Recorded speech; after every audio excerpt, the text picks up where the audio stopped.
बच्चों, let's read our question. Throughout which phase of mitotic cycle would DNA be present in the least amount in a nucleus. Mitotic cycle की कौन सी phase में DNA जो है सबसे least amount में मिलेगा nucleus में। तो आपके ऑप्शन हैं ए एनाफेज, बी इंटरफेज, सी मेटाफेज, डी टीलोफेज। तो जो हमारा की कंसेप्ट हो जाएगा वो क्या हो जाएगा, माइटोसिस। माइटोसिस में क्या होता है, एक सेल डिवाइड होकर टू डॉटर सेल्स बनाती है,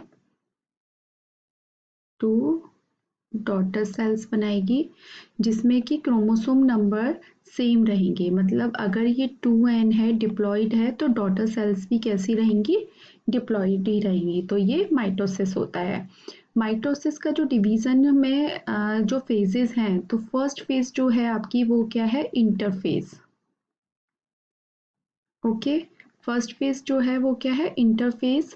इंटरफेज जो होती है उसमें आपका सबसे स्टार्टिंग की ये फेज होती है।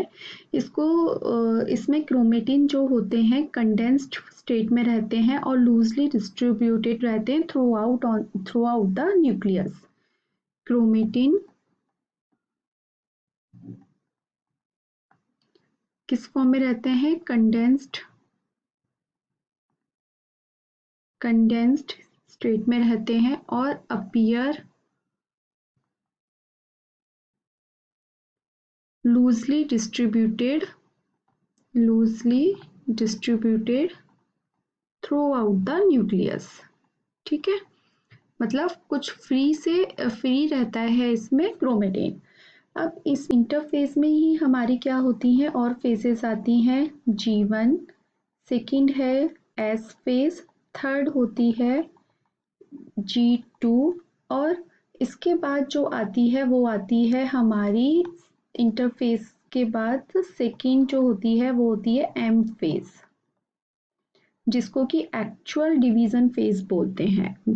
ठीक है, मोस्ट सिग्निफिकेंट फेज होती है साइकिल की जिसमें कि बहुत सारे चेंजेस होते हैं, जिसे माइटोटिक साइकिल या माइटोटिक फेज भी बोला जाता है। अब G1 फेज में क्या होता है, ग्रोथ और मेटाबॉलिज्म होता है, मतलब सेल का साइज इंक्रीज होगा और भी जो आगे के स्टेप्स के लिए ज़रूरी इंजाइम्स हैं वो इसमें बनेंगे। एस फेज जो होती है वो क्यों इंपॉर्टेंट होती है, क्योंकि यहाँ पर क्या होता है, डीएनए का रेप्लिकेशन होता है, डीएनए का रेप्लिकेशन होता है। मतलब यहाँ पर आकर डीएनए जो होता है वो डबल हो जाएगा। फिर इससे जितनी भी जो आगे की फेज होंगी उनमें डीएनए क्या रहेगा, डबल रहेगा। G2 में फिर से क्या होगा, ग्रोथ होगा और जो एम फेज के लिए जितने भी जो भी प्रोटीन और एंजाइम की ज़रूरत होगी वो जो होगा वो G2 में होगा। तो growth and cell preparation for the prepare for the cell division। ठीक है, and preparation for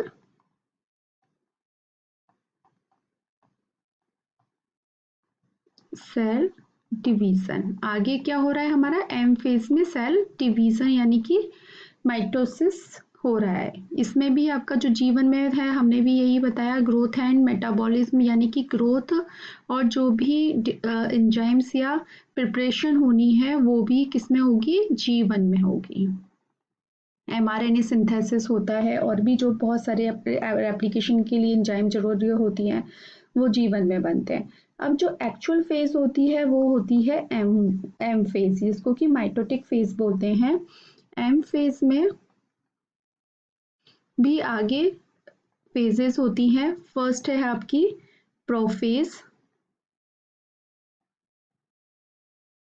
सेकंड होती है मेटाफेज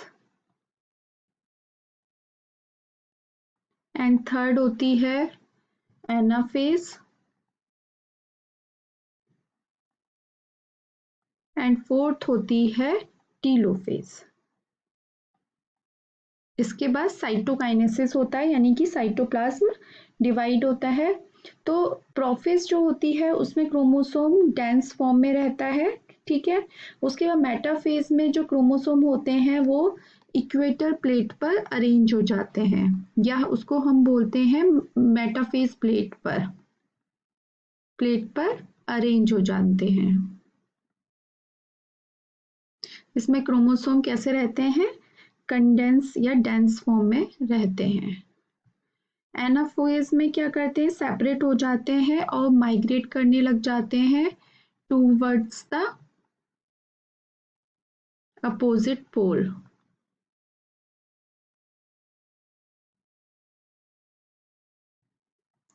ओके, और टीलोफेज में क्या बना लेते हैं, ये न्यूक्लियर मेम्ब्रेन फॉर्म हो जाती है और 2 डॉटर सेल्स बना लेते हैं। न्यू न्यूक्लियर मेम्ब्रेन फॉर्म होती है।